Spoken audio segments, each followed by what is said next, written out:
Donald Trump a passé des mois à se féliciter de sa dureté en matière d'échanges internationaux. Pourtant, en arrière-plan, la vérité est radicalement différente. Il a effectué un revirement sur presque tous les dossiers. Café, viande bovine, électronique, achat du quotidien.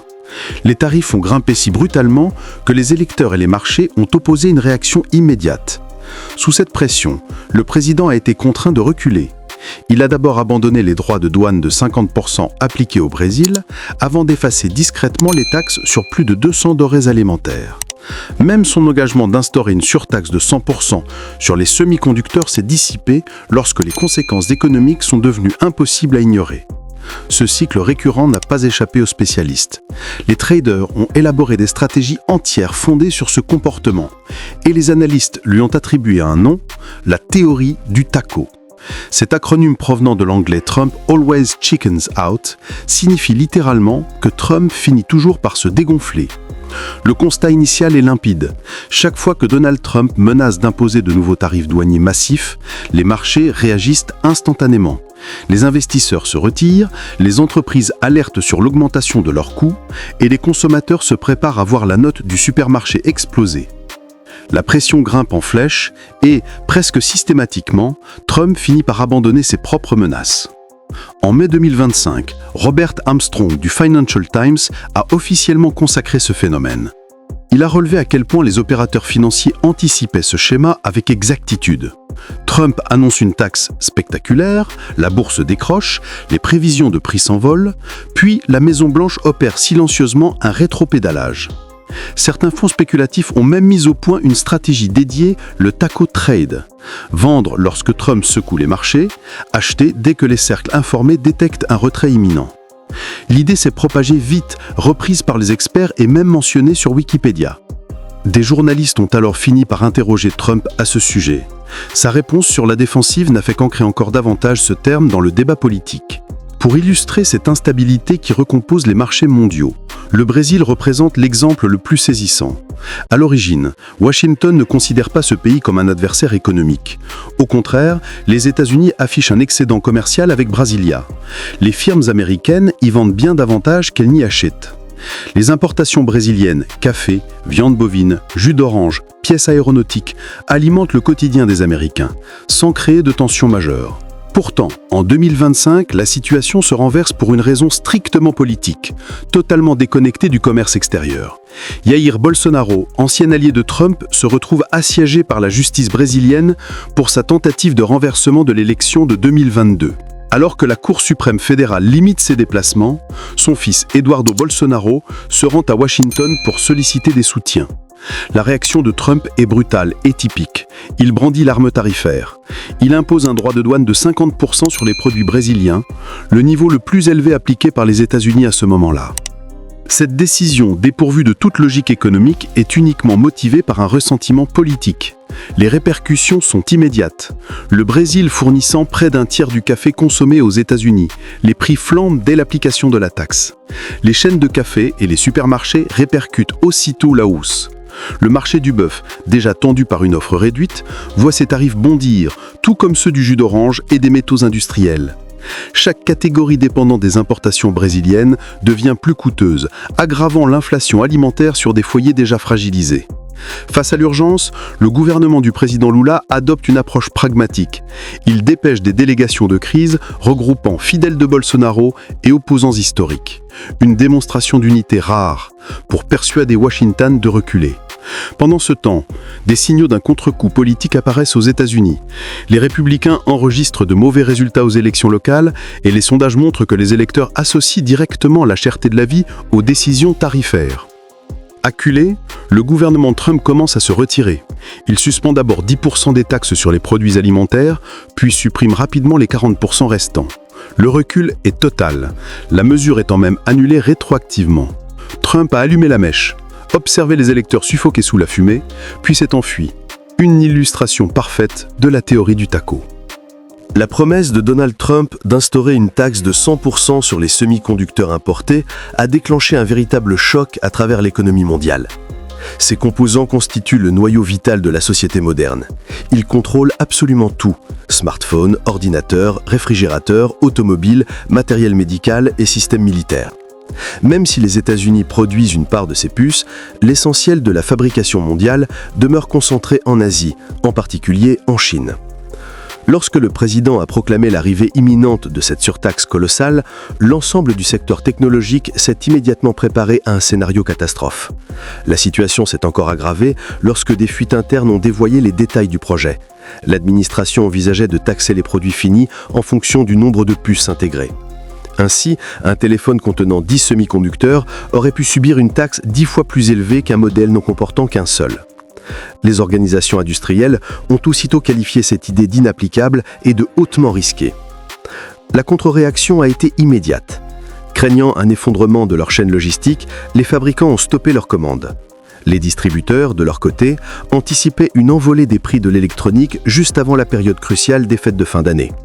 Les experts prévoyaient déjà que des appareils courants comme les tablettes ou les consoles de jeux pourraient voir leurs tarifs doubler, voire tripler. En coulisses, l'administration recevait les mêmes avertissements dramatiques. Une taxe d'une telle ampleur provoquerait des représailles insoutenables pour l'économie américaine. La Chine, par exemple, pourrait restreindre l'exportation des terres rares, ces minerais essentiels à la fabrication d'équipements électroniques avancés. Face au danger de briser des chaînes d'approvisionnement déjà fragilisées et d'imposer une inflation massive aux citoyens en pleine année électorale, la réalité politique a imposé un nouveau recours. L'agence Reuters a fini par mettre la main sur des documents révélant que des responsables américains avaient discrètement informé les dirigeants du secteur que la taxe serait probablement repoussée, peut-être même indéfiniment. Pékin a réagi avec prudence, indiquant qu'elle avait bien reçu ce message d'apaisement.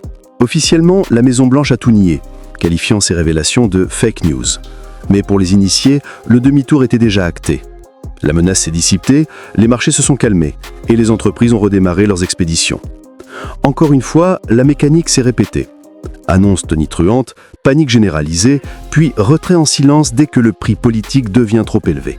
Pendant ce temps, l'inflation alimentaire accumulée depuis des mois persistait malgré les démentis répétés de Trump. Sur le terrain, les consommateurs en prenaient de plein fouet les conséquences. Café, bœuf, bananes, cacao, épices et même les engrais les plus basiques, de nombreux produits affichaient des hausses à 2 chiffres. La patience des familles touchait à la limite. Le bœuf haché coûtait près de 13% de plus que l'année précédente, les steaks presque 17%, et le prix global de l'alimentation à domicile avait grimpé de 2,7%. Cette frustration économique s'est répercutée directement dans les urnes. Les démocrates ont remporté des victoires en Virginie, dans le New Jersey et à New York. La capacité à assumer le coût de la vie devenait la préoccupation numéro 1 des électeurs. Face à cet avertissement, Trump a opéré un revirement brutal. Par une décision prenant effet rétroactivement à minuit, l'administration a supprimé les droits de douane sur plus de 200 produits agricoles et alimentaires. Selon les données douanières, 237 catégories réparties dans 11 groupes ont été concernées. Du jour au lendemain, le café, le thé, les bananes, les oranges, les tomates, les fruits tropicaux et même les hosties de communion ont été exemptés de la taxe mondiale de 10%, ainsi que des droits spécifiques imposés plus tôt dans l'année. Des remboursements ont été validés via les procédures douanières régulières. Officiellement, la Maison-Blanche a présenté cette marche arrière comme une récompense pour les progrès réalisés dans les négociations commerciales avec l'Argentine, l'Équateur, le Guatemala, le Salvador et plusieurs partenaires asiatiques et européens. Les organisations industrielles ont salué ce choix. L'Association de l'industrie alimentaire et plusieurs groupes économiques ont affirmé que cette mesure contribuerait à stabiliser les factures des ménages. Toutefois, certains secteurs n'ont pas été épargnés. Les producteurs d'alcool ont protesté contre le maintien des taxes sur le scotch, le cognac et le whisky irlandais, des boissons que les États-Unis ne produisent pas eux-mêmes. Interrogé sur ces ajustements, Trump a minimisé la portée de la décision en parlant d'un simple ajustement mineur. En réalité, libérer plus de 200 produits de ces taxes représente le plus grand recul tarifaire de toute sa présidence, démontrant une fois de plus que la pression politique montait plus rapidement que sa politique ne pouvait le supporter. La menace la plus sérieuse qui plane désormais sur l'agenda économique de Donald Trump ne provient plus des électeurs, ni des marchés, ni même des partenaires commerciaux. Elle émane de la seule institution qu'il ne peut ni intimider, ni renégocier, ni contourner discrètement, la Cour suprême des États-Unis. Depuis plusieurs mois, les juges analysent une question fondamentale. Le président disposait-il réellement du pouvoir légal d'imposer les tarifs douaniers sur lesquels il a bâti l'essentiel de sa stratégie commerciale ? Le conflit juridique tourne autour de la loi de 1977 sur les pouvoirs économiques d'urgence internationale, l'IPEA. Ce texte est censé répondre à des situations de crise nationale exceptionnelles et non servir à remodeler l'architecture du commerce mondial. Les juridictions inférieures ont déjà estimé que Trump avait dépassé les limites fixées par cette loi, contournant le Congrès pour instaurer des droits de douane qui fonctionnent, dans les faits, comme des taxes directes sur les Américains.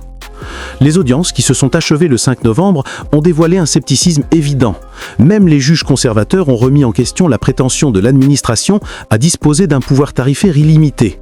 Le président de la Cour, John Roberts, a rappelé que les tarifs douaniers sont assimilables à des impôts et que lever l'impôt relève d'une compétence essentielle du Congrès. Le juge Neil Gorsuch, quant à lui, a averti qu'accepter l'interprétation proposée par Trump créerait un mécanisme irréversible transférant le pouvoir des élus vers l'exécutif. Les enjeux financiers associés à cette affaire sont gigantesques. Des données officielles citées par Newsweek indiquent que les tarifs imposés par Trump ont généré 195 milliards de dollars au cours de l'année et pourraient atteindre 3 000 milliards sur une décennie. Une décision défavorable pourrait démanteler des accords commerciaux entiers et obliger l'État à rembourser des sommes colossales aux entreprises touchées. Sur son réseau Truth Social, Trump a qualifié ce dossier de l'un des plus importants de l'histoire nationale, affirmant qu'une annulation de sa politique provoquerait des conséquences dévastatrices. Alors que les magistrats délibèrent, il a intensifié sa rhétorique, accusant ses détracteurs de servir les intérêts d'acteurs étrangers hostiles.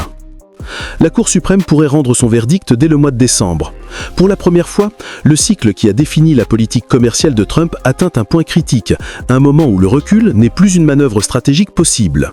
Jusqu'ici, la mécanique restait inchangée. Menaces spectaculaires, chocs financiers, puis retrait discret dès que le coup politique devenait intenable.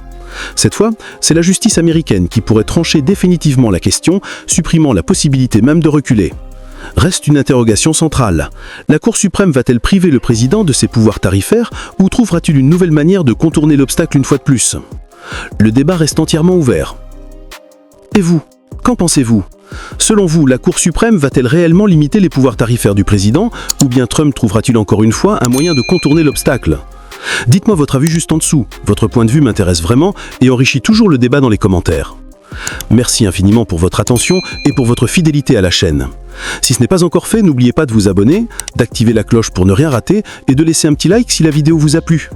On se retrouve très bientôt pour d'autres contenus du même genre. À la prochaine!